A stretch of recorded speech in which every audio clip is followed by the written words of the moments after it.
কি করছিস? এত মাংস, এখানে কটা ওখানে কটা, কি করছিসটা কি? দেখো না কি করি। কি হবে আজকে? কি নতুন কিছু হবে নাকি? হ্যাঁ, দেখতে থাকো কি হবে? কি করি, বলা যাবে না, সিক্রেট। সব কাটছিস কেন? মাংসগুলো টুকরো টুকরো করছিস। দেখো না তুমি কি করি। আচ্ছা তুমি ঠিক শুধু আছে। দেখো, আজকে তোমার ছুটি। আচ্ছা ঠিক আছে, আমি দেখতেই থাকি কি হয়, আর আমার বন্ধুরাও দেখতে থাকুক যে কি হচ্ছে আজকে। সব বাজার থেকে পিস করে এনে এনে মাংসগুলো টুকরো টুকরো করছে, কি করবে কে জানে। শেষ পর্যন্ত মাংসগুলো দিয়ে এই করলি? আর কোথায়?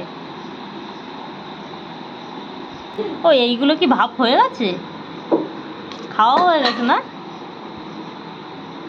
দেখো কতগুলো মোমো, কত রকমের। এইটা কি মোমো রে? এইটা কি মোমো? এটা এটা বাহ, এই ডিজাইনটা খুব সুন্দর হয়েছে তো। এটা কি ডিজাইন? বালিশ? দেখছিস? দারুণ ডিজাইন হয়েছে, বালিশ জয়েন্ট। এইটা আর মনে হয় পুরে হয়নি শেষমেশ। ঠিক বলছিস। দেখো কতগুলো। এইটার ডিজাইনগুলো কিন্তু আবার অন্যরকম। এই দেখো, কি ভেজ না, ভেজ খাও না, এর মধ্যে আদা কুচন দেবে। এটা বালিশ মোমো, আর এটা হচ্ছে পাতা মোমো, আর এটা হচ্ছে থলি মোমো। মোমোগুলো খেতে কিন্তু দারুণ হয়েছে। প্রায় শেষ পর্যায়ে খাওয়া।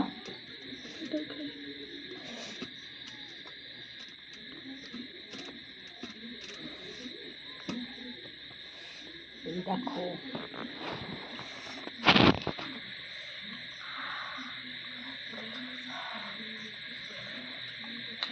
গরম।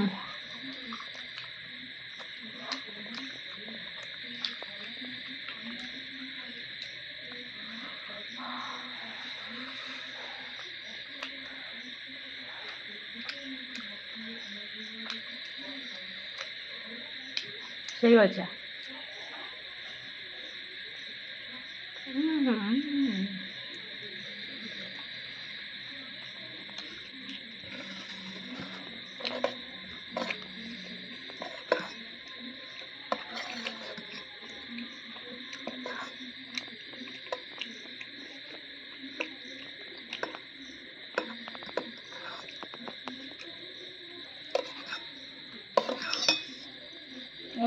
ওগুলো প্যান ফ্রাই করতে হয়।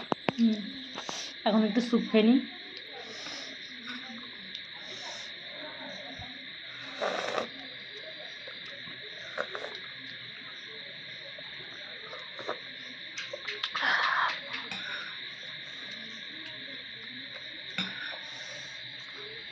একটু ঠান্ডা ওয়েদারে এসেছি তো, ওয়েদারে এরকম স্যুপ দিয়ে মোমো খেতে কিন্তু দারুণ লাগে।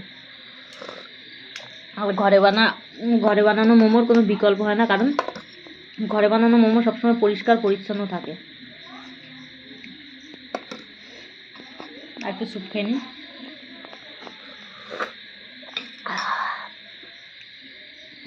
টাটা বন্ধুরা।